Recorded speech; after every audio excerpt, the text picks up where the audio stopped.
Bah voilà, je suis partie solo pour réfléchir à ma petite vie, sans distraction, sans mail, sans taf à faire pour les autres. Et franchement, jusqu'au dernier moment, j'ai failli renoncer à partir. J'ai un mal fou à prendre du temps pour moi.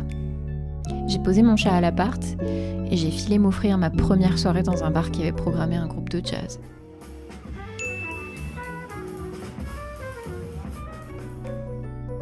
Je sais pas si vous êtes déjà posé dans un club de jazz. Si vous l'avez jamais fait, vous devez trouver ça grave snob.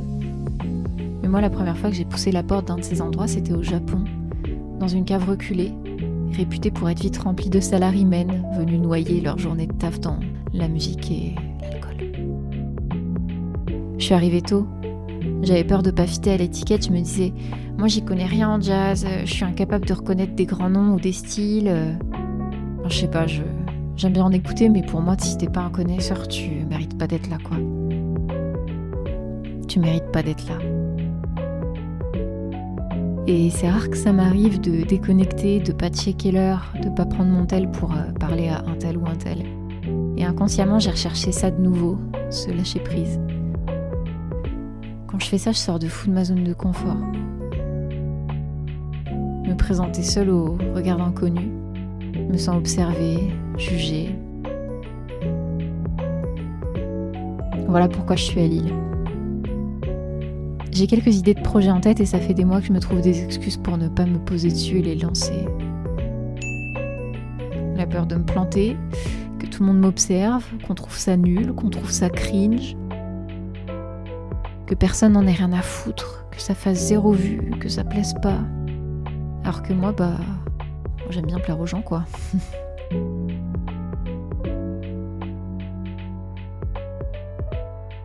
Je crois que c'est ce qui me retient depuis tout ce temps.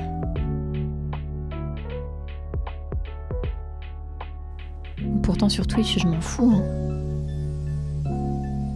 Mais sur Twitch, j'ai plus l'impression d'avoir un droit à l'erreur. En fait, j'ai vos retours en direct. Je peux réajuster, m'adapter, changer de sujet quand ça vous inspire pas.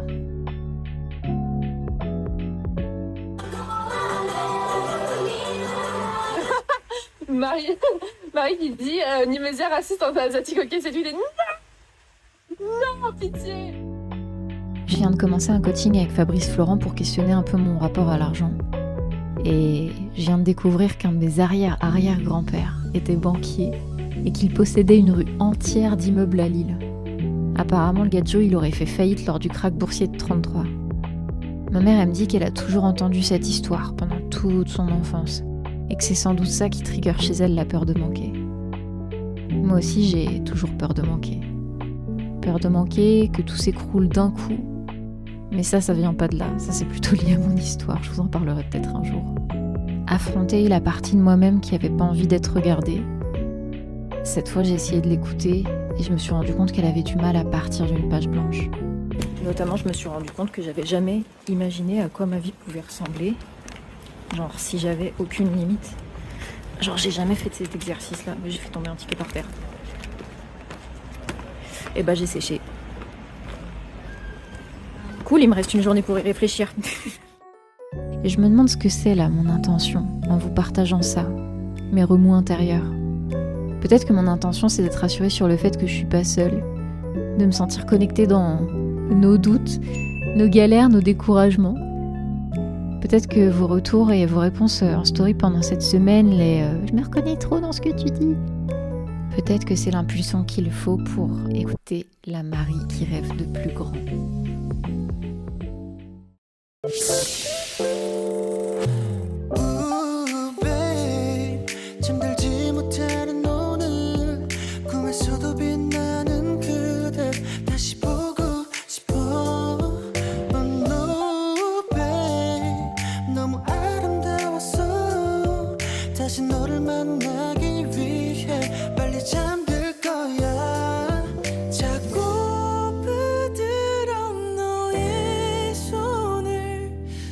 마주 잡고서 이 꿈을 걸었지 너와